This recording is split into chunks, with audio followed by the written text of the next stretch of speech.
Welcome to Top Stories Hub. Today we've got a new story, a mystery you'll want to unravel. That day is seared into my mind like a wound that won't fade. I was cruising along with Emily, my wife, on what was supposed to be a relaxed road trip after a visit to her sister's house. The highway stretched out, barren and still, with the late morning sun painting long, dark shadows across the pavement. But from the moment we started, something felt wrong. Emily had this sneaky grin plastered on her face all morning, too cunning and guarded, as if she was holding on to a secret that could tear apart everything I thought was solid about our life together. I tried to push down the growing unease, telling myself she was probably just in a goofy mood, but deep in my gut, I could feel trouble simmering. We pulled up to a rundown gas station way off the beaten path, a place that looked like it had been left behind by the world. The station was practically a ghost town. Rusted pumps stood silent, and the faint, buzzing neon sign on the shack did little to cheer up the cracked, faded concrete. The second we parked, Emily turned to me, flashing that same creepy smile, and said in a voice so sugary it almost sounded fake, "Hey, sweetie, grab me a coffee, will you?" Her tone was playful, almost mocking, and a cold shiver ran down my spine. I brushed off the mounting dread and stepped inside to get her coffee, completely clueless that I was about to walk into a living nightmare. The air inside the gas station was thick and musty, like it hadn't been touched by fresh air in years. Each step I took echoed in the hollow space, a stark reminder that I was all alone. I poured coffee into a paper cup, the steaming liquid doing little to thaw the icy fear starting to grip my stomach. I glanced at the beat-up clock on the wall, wondering how long I'd been away from Emily. When I finally pushed the door open to head back, my heart started racing as I scanned the lot for her familiar figure. But there was nothing, just an empty space where our car had been, no sign of Emily, and all my stuff gone, like it had never existed.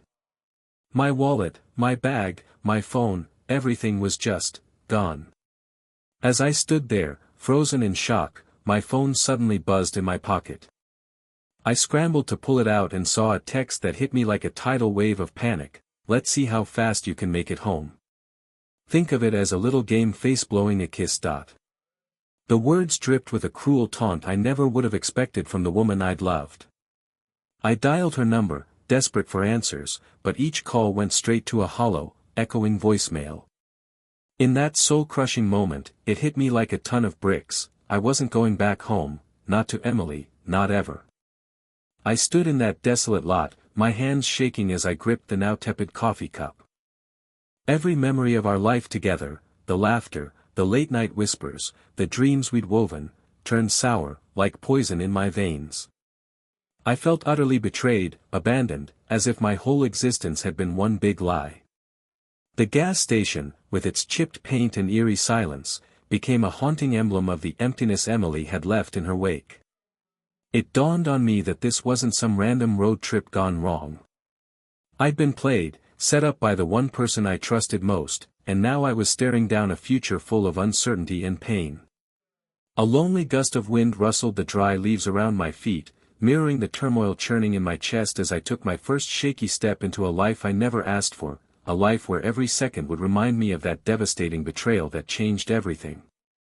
I stood on the broken pavement of that forsaken gas station, clutching a coffee cup that was growing colder by the second, just like my fading hope.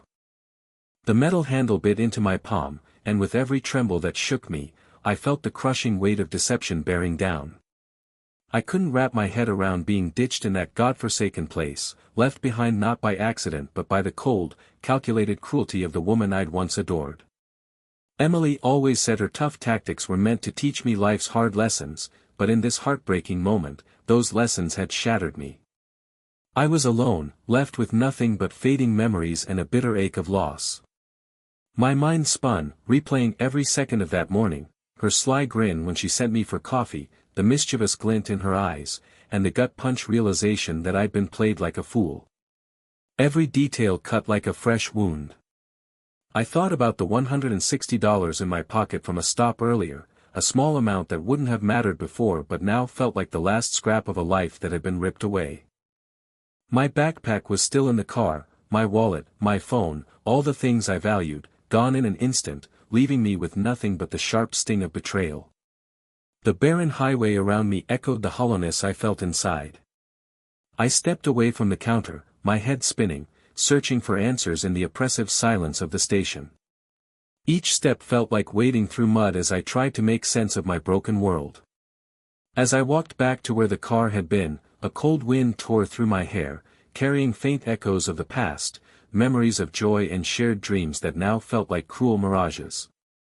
I couldn't fathom how life could turn so grim so fast, how I went from a guy with a future to a stranded soul wrestling with the wreckage of a love built on lies.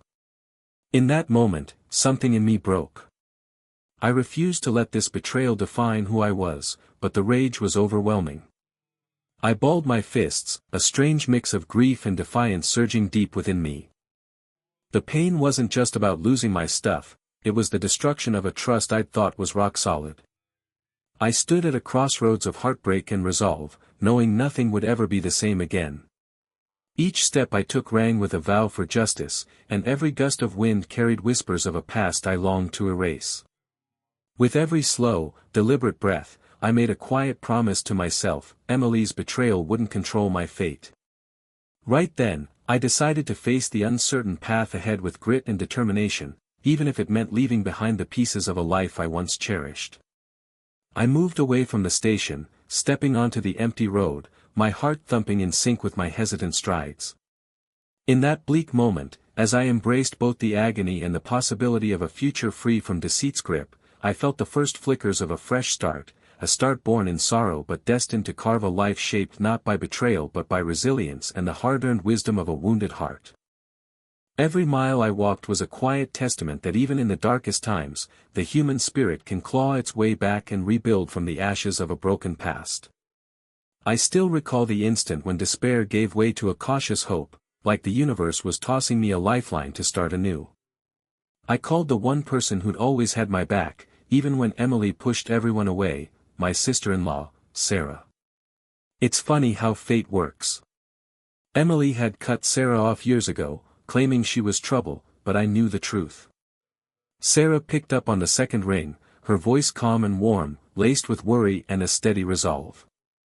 "What's going on?" she asked, her concern clear even before I spilled the chaos of the gas station. I laid it all out, how Emily's smirk had hinted at a hidden scheme, how she'd sent me for coffee, and how I came back to find her, the car, and all my belongings gone without a trace. The silence on the other end was heavy, and for a split second, I wondered if this was all a sick prank. But then Sarah said, "I've got you. Don't worry." Those words were a lifeline, a promise of support I hadn't seen coming but needed more than ever. In no time, she sorted out a bus ticket and even got a local cab to come get me. Her quick moves made me realize that, despite Emily's abandonment, I wasn't totally alone in this mess. It was a bittersweet feeling. Sarah's warmth clashed hard with the cold void Emily had left behind. In the cab, I stared out the window as the world whipped by, open fields, lonely roads, and far-off city lights blurring together. The ride felt like something out of a dream, a bridge between the life I'd lost and a future I couldn't yet grasp. I kept replaying the morning in my head, Emily's unsettling smile, the fake calm in her voice, and the gaping emptiness when I returned to the gas station. Each memory was a sharp jab, reminding me of the trust I'd poured into her, a trust now smashed to pieces. It felt like I wasn't just crossing miles but peeling back layers of a life I once knew, stripping it down to nothing but raw, painful truth. The bus station was humble but alive with travelers, each lost in their own tales of leaving or arriving. I sank onto a worn bench, the cold of the place seeping into me as my thoughts raced. The hum of the bus engine in the distance was a steady beat, nudging me to think about how life keeps moving, no matter what tries to hold it back. In that quiet moment, I started to get what a fresh start really meant. This wasn't just about running from a painful past, it was about piecing my identity back together, bit by brittle bit.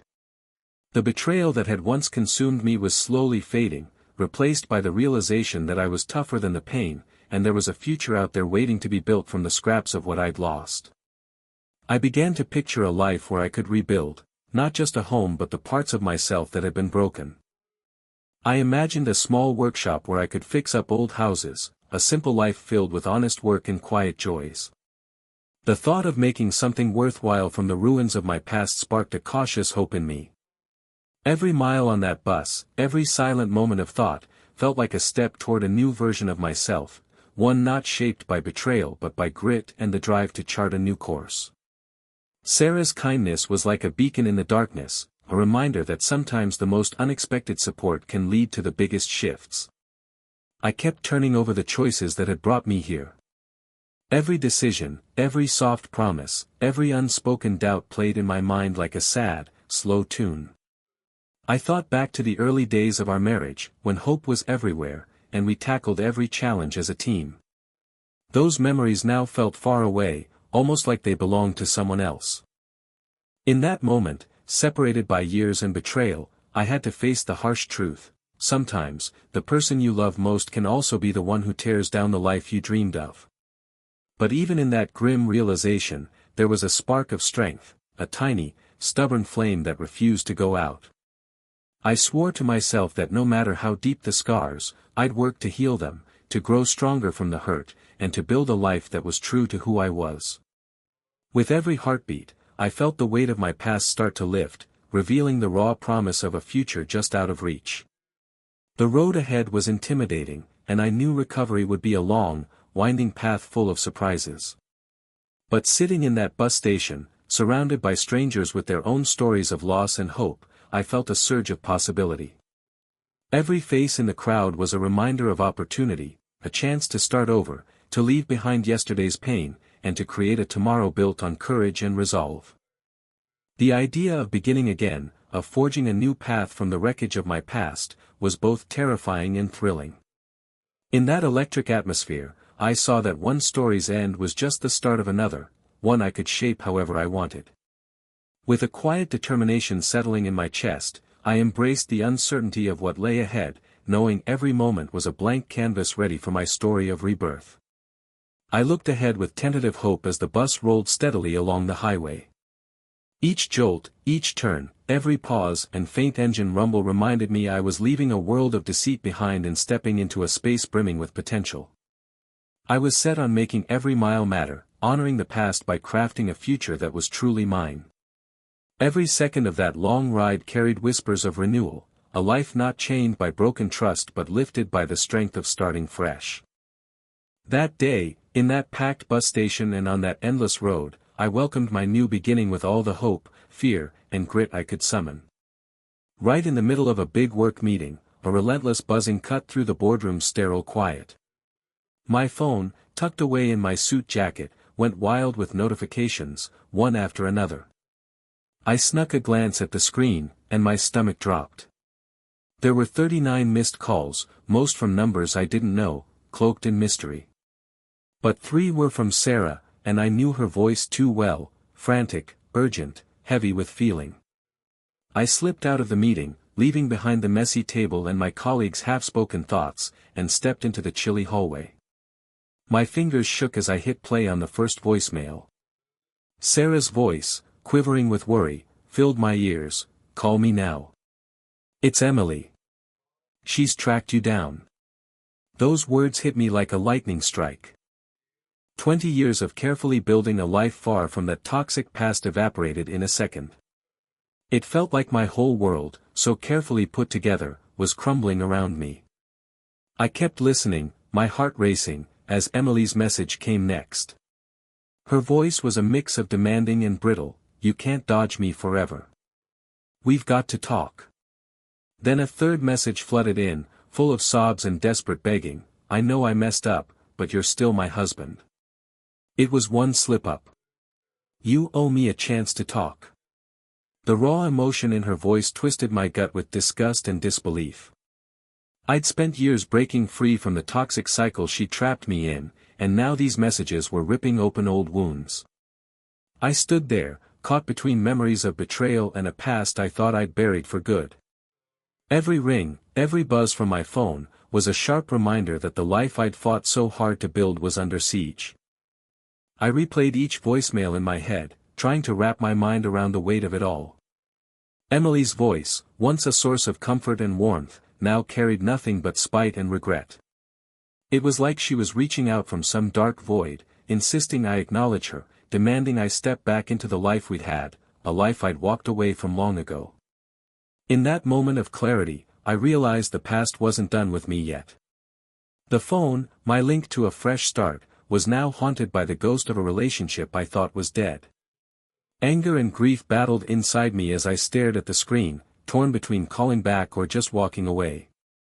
I thought about the endless nights I'd spent planning a future free from Emily's schemes, the long road I'd traveled to reclaim my sense of self. And now, in a cruel twist, everything I'd built was at risk. I remembered the hard lessons I'd learned about trust and betrayal, the bitter truth that some scars never fully heal. Standing in that quiet hallway, the boardroom's noise fading to a distant hum, I felt the weight of my situation settle over me like a heavy cloak.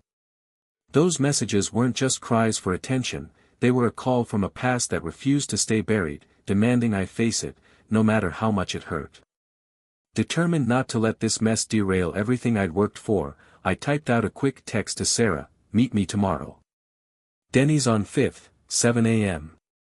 Just you." In those few words, I found a sliver of control, a small choice in a moment when everything else felt like it was slipping away.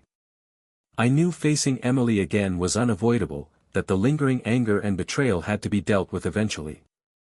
After sending the text, I took a deep breath, trying to calm my pounding heart, and steeled myself to tackle whatever came next with the same resolve that had pulled me through my darkest days.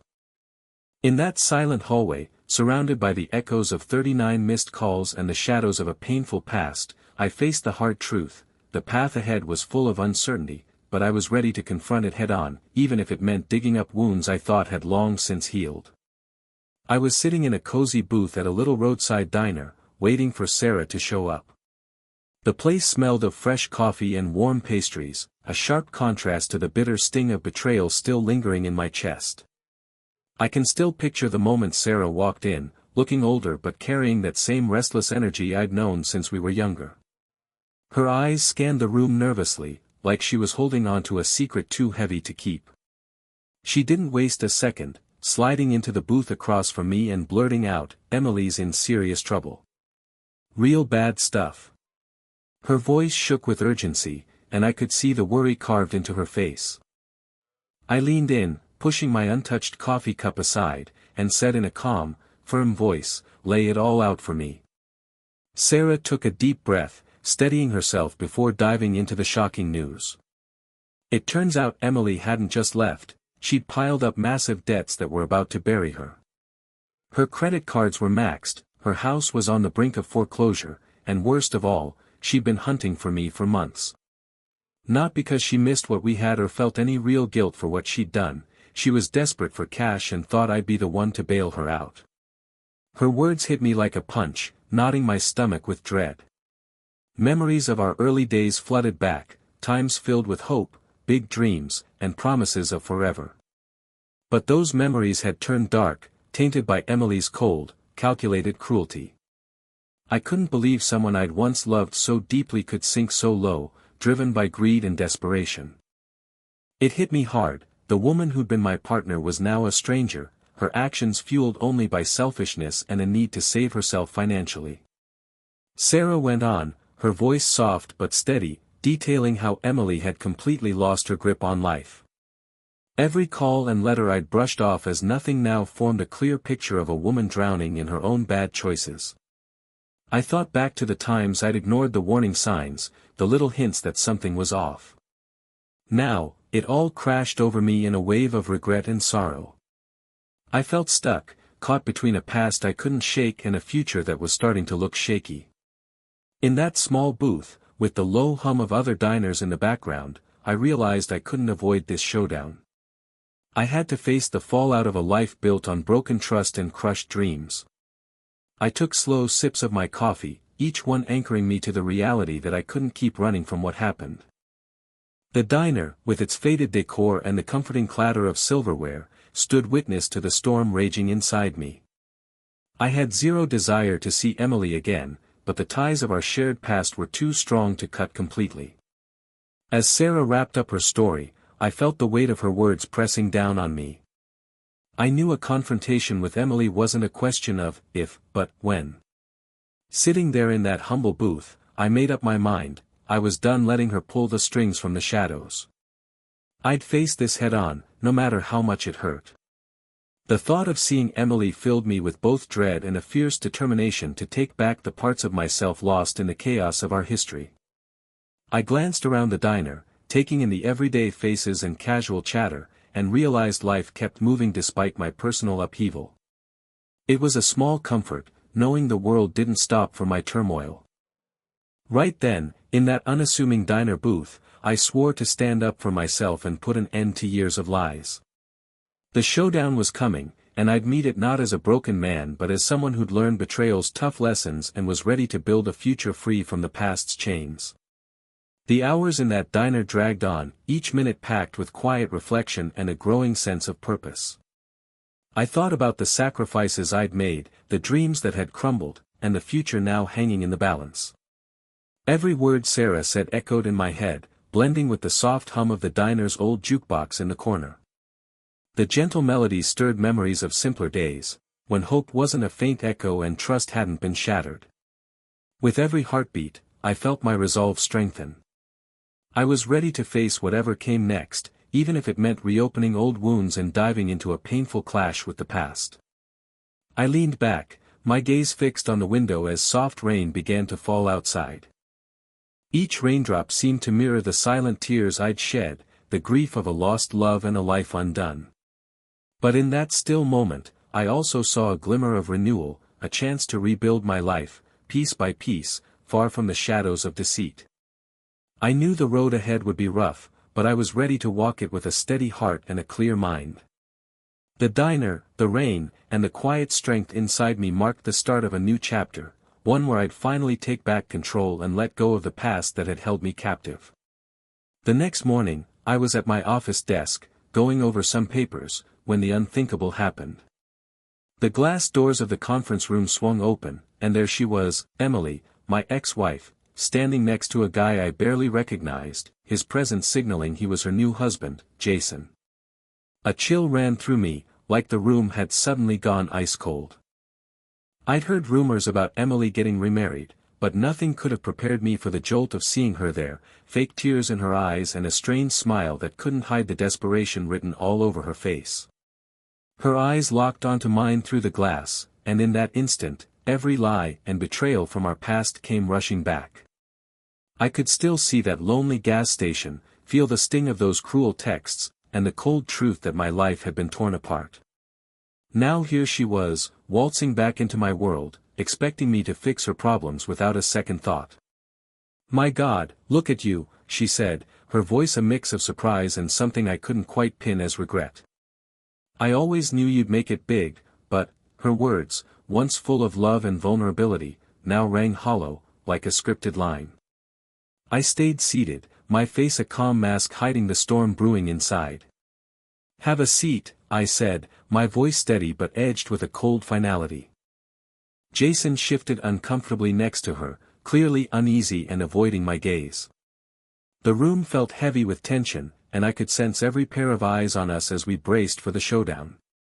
Emily started talking, her words tripping over themselves in a frantic bid to claw back what she'd lost. "It was just one small mistake," she began, but I cut her off quick. "You ditched me at a gas station," I said flatly, the words landing like a heavy accusation she couldn't dodge. Her face flushed with anger and shame as she tried to push back. "We came back for you," she whined, her voice shaking with a mix of defiance and fear. "Way too late," I shot back, my tone leaving no room for debate. Her act fell apart fast after that. With a sudden shift in her expression, Emily dropped the charade and got brutally blunt. "Fine. We need $175,000.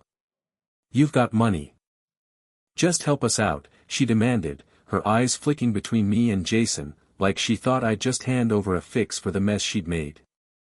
I leaned back slowly, pulling a thick folder from my desk drawer, filled with proof of my success, my hard work, and the life I'd built from the ground up since she'd left me high and dry. I looked at her with a mix of pity and steel as I said, "Funny you mention your house.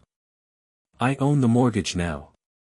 The words were simple but hit like a sledgehammer, carrying the weight of years of betrayal and my own resilience. A thick silence blanketed the room.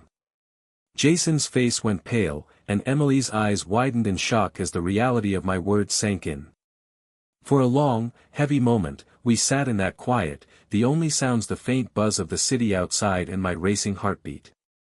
I could still feel every detail of her betrayal, every scar her choices had left.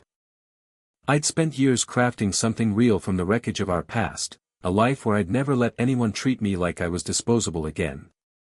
Her showing up with Jason, her silent partner in this desperate plan, felt like one last attempt to pull me back into her chaos. My mind raced, replaying every broken promise, every shattered hope.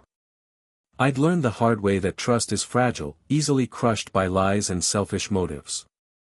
Now, staring at the consequences of her actions, I realized some wounds cut too deep to ever fully heal. The papers in that folder weren't just documents, they were symbols of my grit, my resilience, and the stark difference between the life I'd rebuilt and the toxic past I'd left behind. I could see the fear in Jason's eyes as he glanced between Emily and me, a quiet admission that he was in over his head. Emily's pleas turned to silent tears as she realized her desperate demands had hit an unbreakable wall of truth. In that moment, I felt a rush of freedom, like every painful memory was being washed away by the power of my words. This wasn't just a back and forth of blame, it was me declaring my independence, cutting ties with a life steeped in lies. As the tension eased, I knew this was the turning point, the moment I finally let go of the past. I glanced at the clock on the wall, its steady ticks a reminder that time marches on, uncaring of the drama playing out below.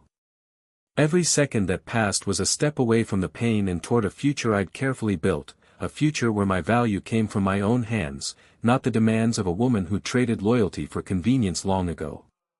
In that quiet aftermath, as I gathered my papers and braced for what lay ahead, I made a solemn vow to myself, I'd never let the past steer my future, and the lessons from this clash would be the bedrock of a new chapter, one defined by clarity, strength, and a fierce commitment to my own worth.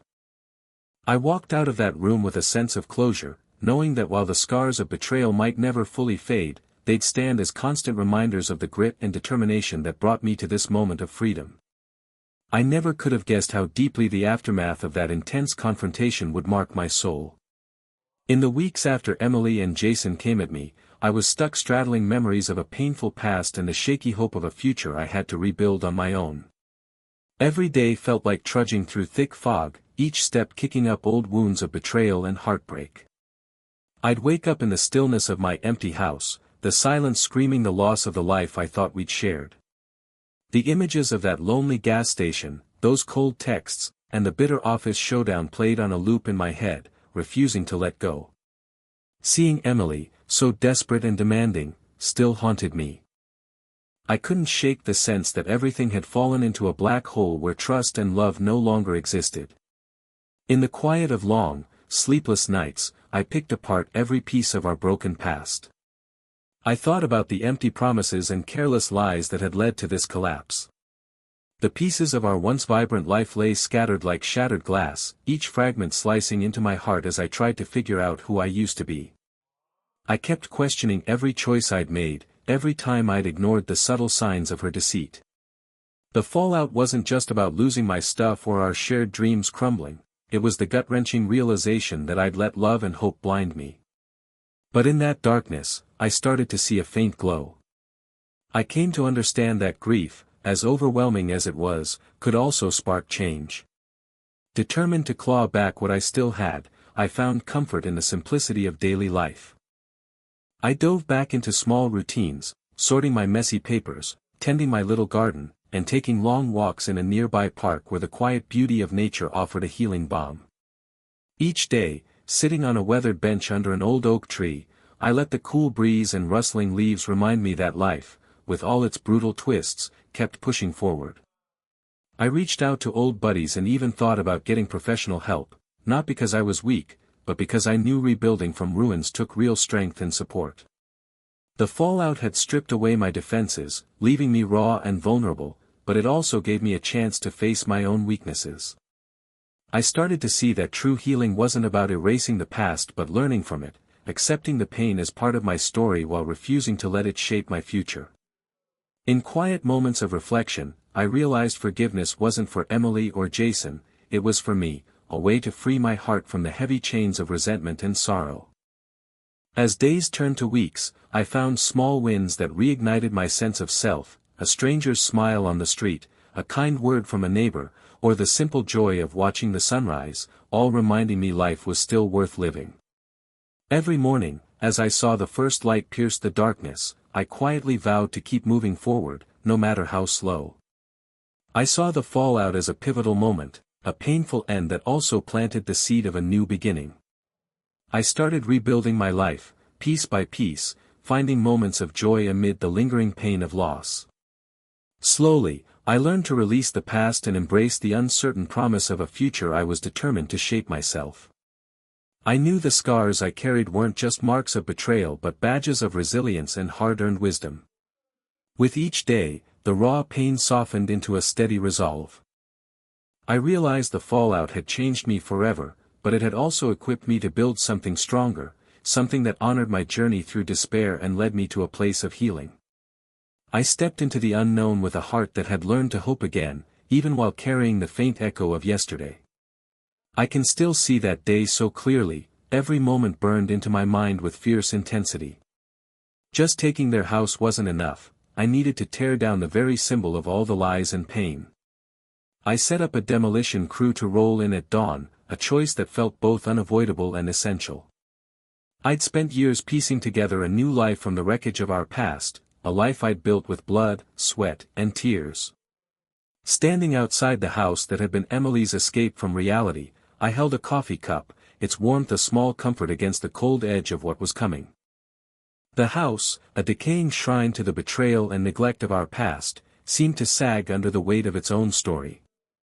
In that moment, I knew this wasn't just about getting even, it was about serving justice for the silent years of suffering, for every crushed hope and lost dream.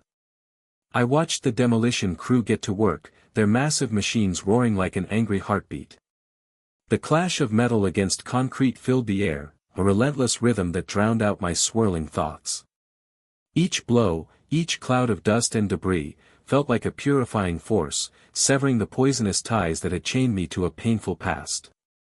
Sarah stood nearby, her eyes holding a mix of sadness and quiet support, as if she understood that tearing down this house meant dismantling an old, toxic order. Her gaze told me she saw the deeper meaning of this act, too. For me, this wasn't a reckless outburst but a calculated, purposeful step toward taking back my future. Every shattered brick, every splintered piece of wood, stood for the breaking of a life I'd once lived, a life where I'd been manipulated, used, and ultimately cast aside.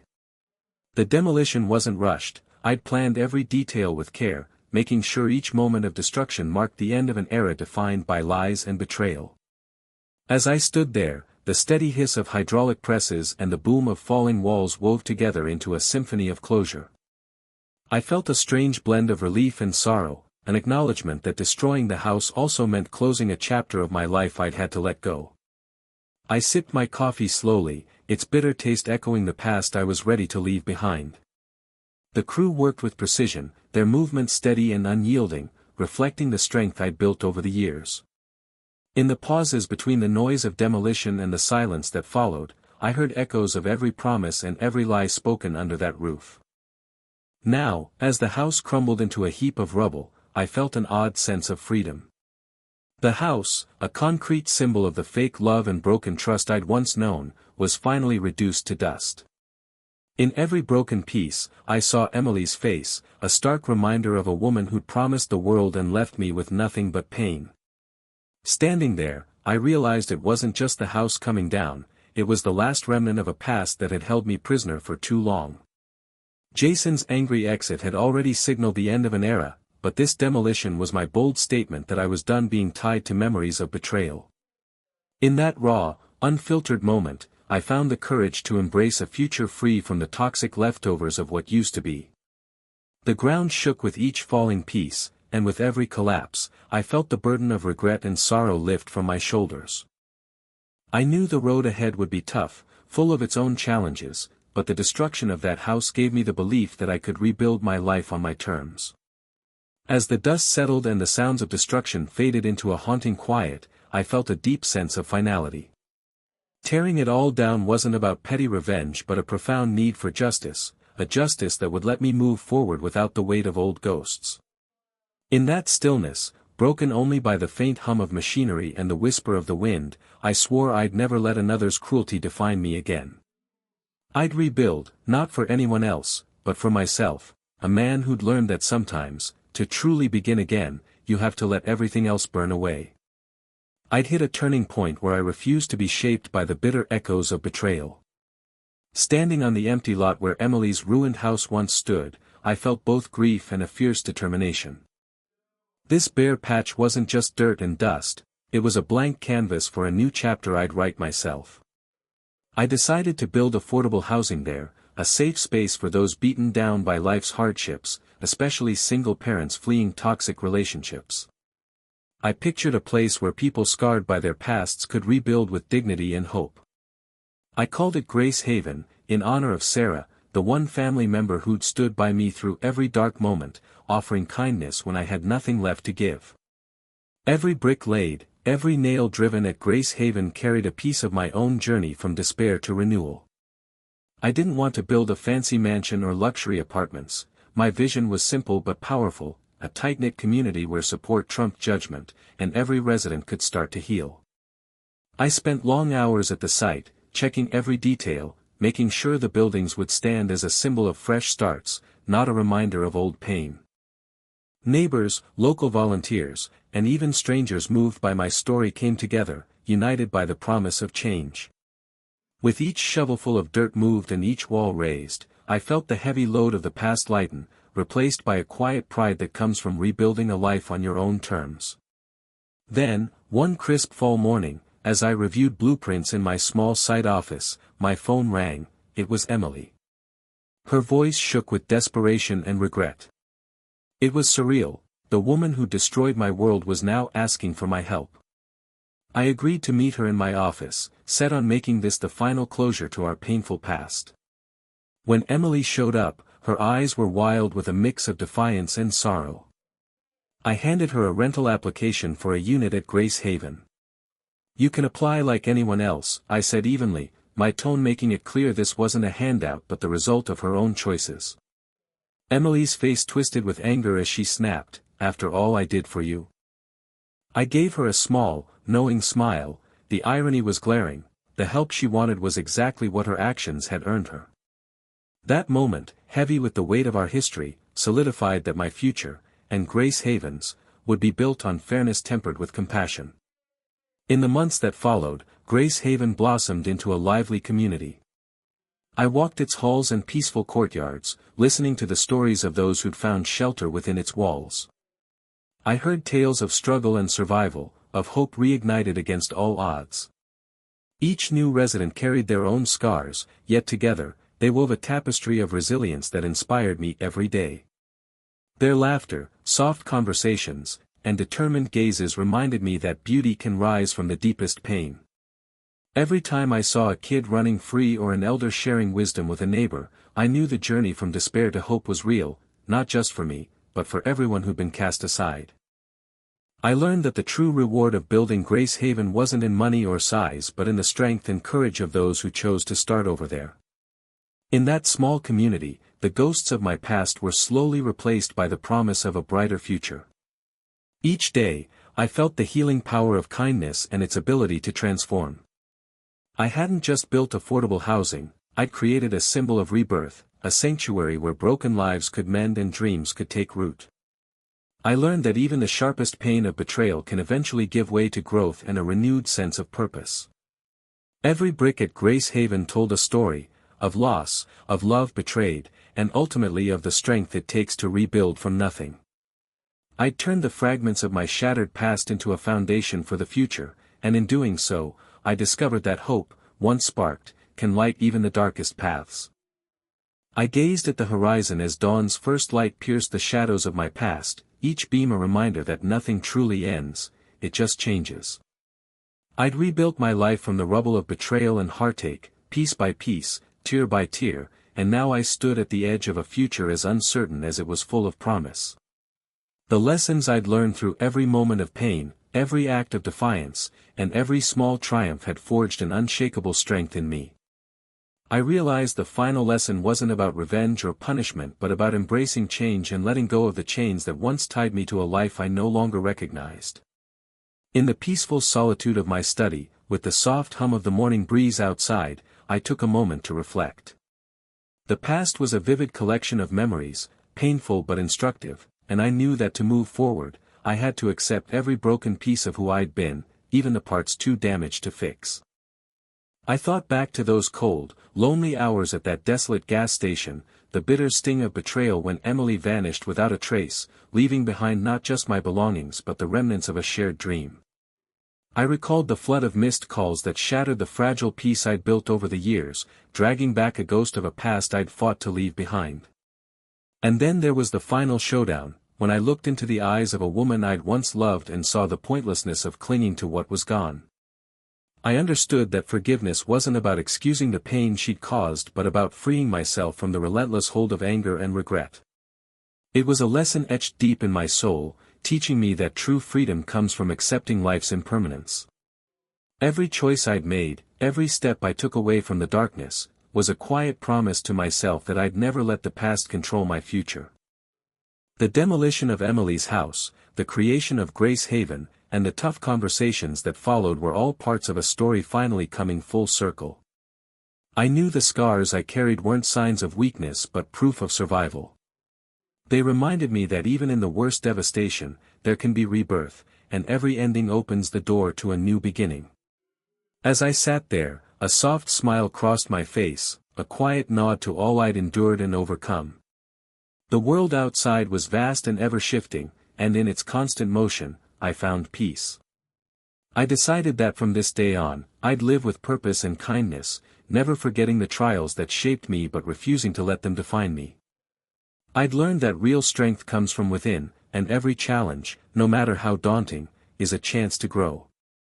In the gentle glow of the rising sun, I made a vow to honor my past without letting it bind my spirit.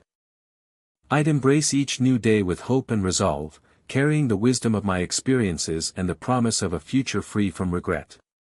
This was my final lesson, a quiet, enduring truth that no matter how brutal the journey, the human spirit has the power to rise, rebuild, and find peace.